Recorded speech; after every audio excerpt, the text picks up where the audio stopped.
So, this is not a new Game Boy. No, it's actually a replacement shell on the pink one that I have, which is the AGS 101 model. So, I forgot the name of the manufacturer, but this kind of just don't do this unless you're like really serious about this, because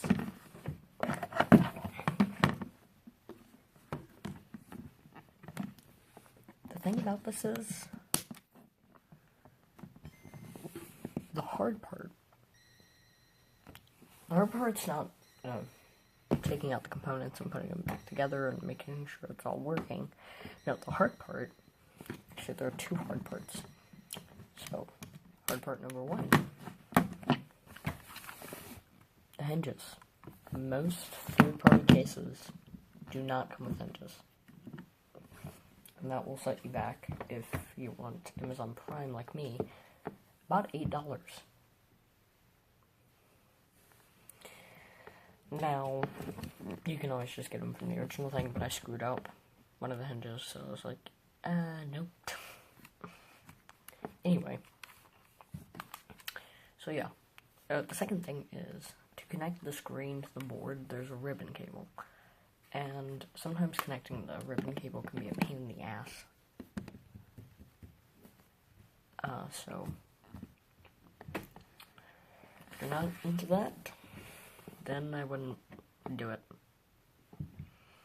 Now,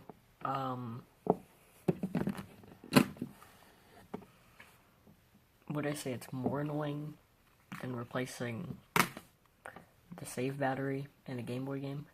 Nope. That's probably the most annoying thing I've ever had to do. But, yeah, like, unless you really know what you're doing, and you've taken this thing apart, and you've taken this thing apart before, or you've taken other products apart several times before, and you're familiar with the way Nintendo likes to put their things together, like me, even somewhat familiar, you can do it relatively easily. Honestly, the hardest part was just being patient with it. I mean, like, if you're patient, you can do it immediately, as with most things. Well, not. So, if you're patient, you can do it eventually. Like most things, if you try and do it really fast, you can run the risk of breaking it, so. Yeah. Anyway, looks great, feels great.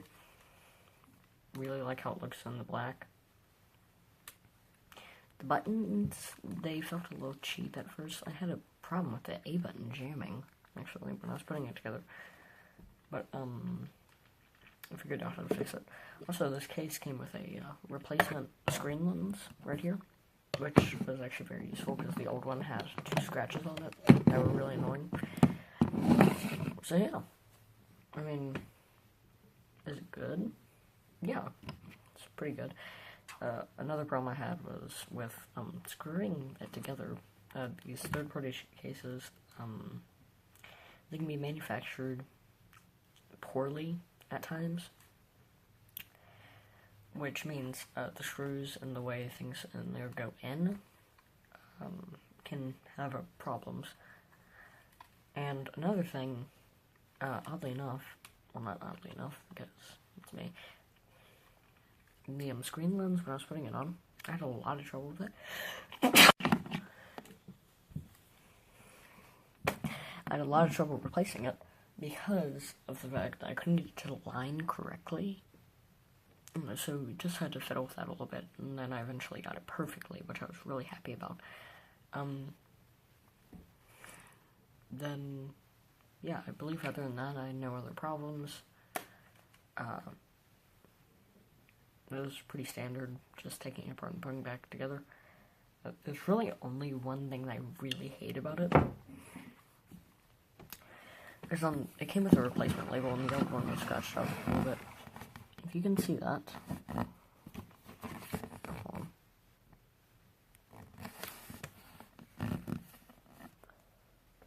Okay. I can't get it to focus. But right there, instead of saying AGS 101, it says AGS 001. Which the 001 is the more common one, but it's also the worst one. So if I ever try to sell this in the future, because I just don't need it or want it, that's going to be a pain.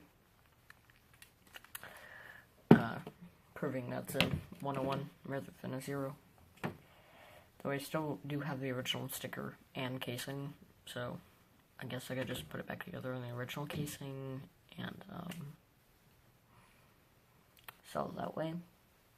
Or just show a picture of the sticker. Anyway. Yeah. So, quick little update on this, and